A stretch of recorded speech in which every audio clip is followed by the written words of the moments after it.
Phone call తో మీ బంగారాన్ని విడిపించి ప్రెజెంట్ మార్కెట్ రేట్ కే కొని బ్యాలెన్స్ అమౌంట్ ని క్యాష్ గా లేకపోతే సమానమైన బంగారాన్ని మీకిస్తుంది అక్షయ గోల్డ్ హబ్.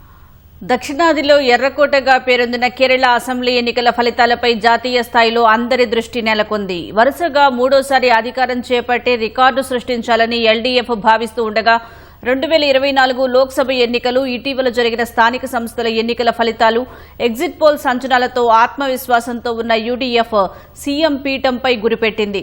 మరోవైపు కామ్రేడ్ల కోటల్లో ఉనికి చాటుకోవాలని ఎన్డీఏ ఉవ్విళ్లూరుతోంది. 3 కూటములకు అత్యంత ప్రతిష్టాత్మకంగా మారిన ఈ ఎన్నికల ఫలితాలపై తీవ్ర ఉత్కంఠ నెలకొంది.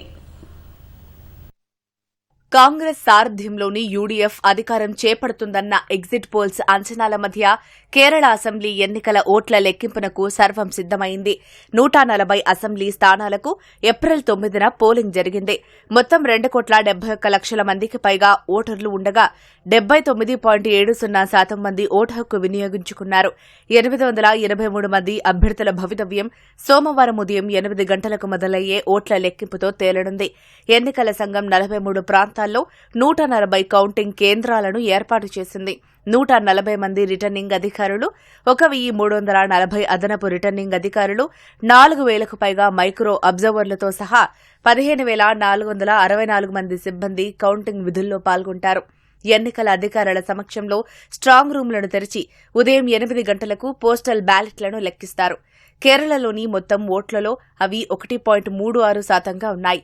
అనంతరం ఈవీఎంలలోని ఓట్ల లెక్కింపు ప్రారంభమవుతుంది. ఒక్కో రౌండ్లో గరిష్టంగా 14 పోలింగ్ కేంద్రాల ఓట్లను లెక్కిస్తారు. మధ్యాహ్నానికల్లా ఫలితాలపై ఓ స్పష్టత వచ్చే అవకాశం ఉంది. ఈ ఎన్నికలు అధికార వామపక్ష కూటమి ఎల్డీఎఫ్, కాంగ్రెస్ సారథ్యంలోని యూడీఎఫ్కు చావో రేవో అన్నట్లుగా మారాయి. 2016 నుంచి అధికారానికి దూరంగా ఉన్న కాంగ్రెస్ కూటమి ఈ ఎన్నికలను ప్రతిష్టాత్మకంగా తీసుకుంది. 2024 లోక్సభ ఎన్నికలు, ఇటీవల జరిగిన స్థానిక సంస్థల ఎన్నికల ఫలితాలతో యూడీఎఫ్లో ఆత్మవిశ్వాసం తొణికిసలాడుతోంది. కాంగ్రెస్ పార్టీలో అప్పుడే సీఎం అభ్యర్థి ఎవరనే అంశంపై అంతర్గత చర్చలు మొదలైనట్లు తెలుస్తోంది. 2021లో కేవలం 41 సీట్లకే పరిమితమైన యూడీఎఫ్ ఈసారి మెరుగైన ప్రదర్శనతో 80 నుంచి 90 సీట్లు సాధిస్తుందని ఎగ్జిట్ పోల్స్ అంచనా వేశాయి.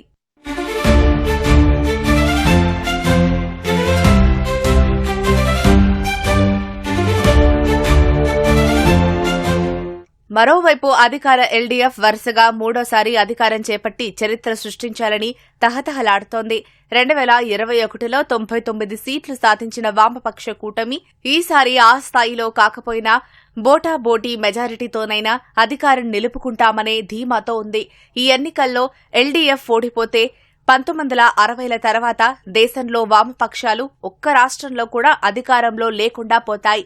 జాతీయ స్థాయిలో ఆ పార్టీకి ఈ ఫలితాలు కోలుకోలేని దెబ్బగా మారే ప్రమాదముంది. మరోవైపు బీజేపీ నేతృత్వంలోని ఎన్డీఏ కేరళలో ఉనికిని చాటుకోవాలని తీవ్రంగా శ్రమించింది. 2021 ఎన్నికల్లో కనీసం ఖాతా తెరవలేకపోయిన బీజేపీ ఈసారి ఎలాగైనా కొన్ని సీట్లు గెలవడంతో పాటు 20% ఓటు బ్యాంకును సాధించాలని లక్ష్యంగా పెట్టుకుంది. 2021లో 12.51% ఉన్న కమలం పార్టీ ఓటు బ్యాంకు 2024 లోక్సభ ఎన్నికల నాటికి 19.23% పెరిగింది.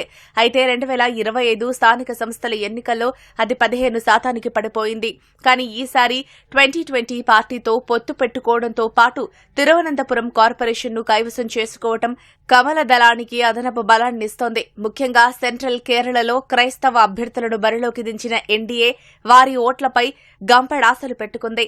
ఎన్నికల ప్రచారంలో ప్రధానాంశంగా మారిన ఎఫ్సీఆర్ఏ సవరణ బిల్లు ప్రభావం ఎన్నికల ఫలితాలపై చూపే అవకాశముందని రాజకీయ విశ్లేషకులు అంచనా వేస్తున్నారు.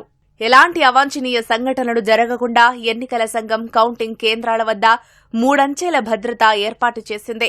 రాష్ట్ర పోలీసులతో పాటు 25 కంపెనీల కేంద్ర సాయుధ బలగాలను మోహరించారు. ఫలితాల తర్వాత కూడా ఎలాంటి ఘర్షణలు జరగకుండా నిఘా పెంచారు.